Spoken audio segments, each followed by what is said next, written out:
আজ আমি খুব খুশি কারণ আমার ড্রাগন গাছে ফুল ফুটতে শুরু করেছে, সেই সাথে গাছে প্রচুর পরিমাণে ফলন আসছে। সুপ্রিয় দর্শক, গত একটা ভিডিওতে দেখিয়েছিলাম যে কি দ্রবণ ব্যবহার করলে গাছে ফুল আনতে পারবেন। ভিডিওটি অবশ্যই না দেখলে দেখে নেবেন।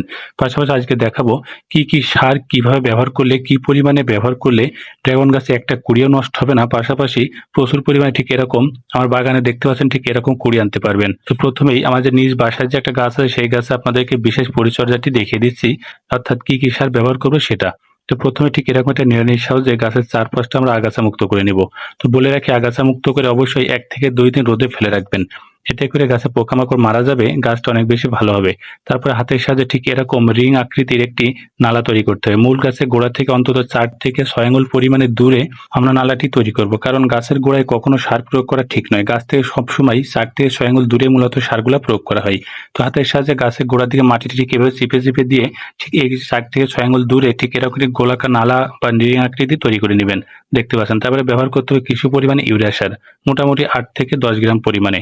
ইউরিয়া সার দিলে আমরা জানি গাছের ডগা কিংবা পাতা প্রচুর পরিমাণে সবুজ হয় এবং বৃদ্ধি ত্বরান্বিত হয়। অর্থাৎ গাছের বৃদ্ধি কম হয় না, গাছের বৃদ্ধি স্বাভাবিক থাকে। তো ড্রাগন গাছের বৃদ্ধি স্বাভাবিক রাখতে অবশ্যই 8 থেকে 10 গ্রাম পরিমাণে ইউরিয়া সার ঠিক এভাবে ব্যবহার করবেন। তো এরপরে নিতে হবে টিএসপি সার। টিএসপি সার আমরা মোটামুটি 15 গ্রাম পরিমাণে ব্যবহার করব, অর্থাৎ ইউরিয়া থেকে সবসময় কিছু পরিমাণে বেশি।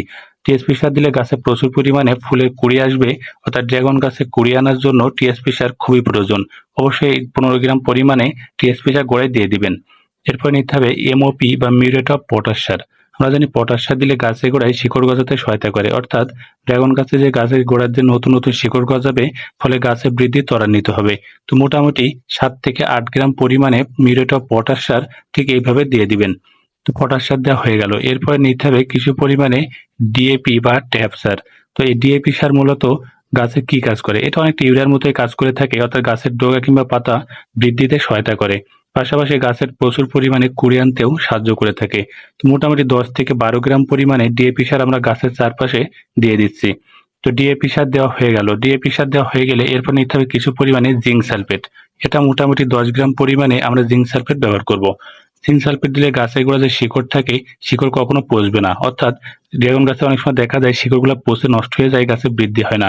অনেক সময় দেখবেন গাছগুলো হলুদে স্থির হয়ে যায়, অর্থাৎ গাছে মোটেই ফলন হয় না। তার জন্য অবশ্যই এই জিঙ্ক সালফেট ব্যবহার করবেন। এরপর নেব আমরা 2 থেকে 3 গ্রাম পরিমাণে থিওবিট পাউডার, অর্থাৎ থিওবিট একটি সালফারযুক্ত ছত্রাকনাশক। এটি একই সাথে মাটির ক্ষতিকারক যে কোনো দূষিত পদার্থ দূর করে, পাশাপাশি গাছে ভিটামিন সাপ্লাই করে। এরপরে দিতে হবে কিছু পরিমাণে গোবর সার। এটা আমরা যত পারেন বেশি দেওয়ার চেষ্টা করবেন। আমরা জানি গরুর গোবর পচে যে গোবর সার বা কম্পোস্ট সার প্রডিউস করা হয়, এটা যত বেশি ব্যবহার করতে পারবেন তত কিন্তু রাসায়নিক সারের যে পরিমাণ এটা কম লাগবে। অর্থাৎ আমরা ইউরিয়া, টিএসপি যে পটাশ সারগুলো ইউজ করলাম, যদি আমরা গোবর সার ব্যবহার করতে পারি গাছের গোড়ায়, তাহলে কিন্তু এই রাসায়নিক সারগুলো অনেক কম পরিমাণে দিলেও চলে যায়, অর্থাৎ অর্থ কিন্তু সাশ্রয় হবে।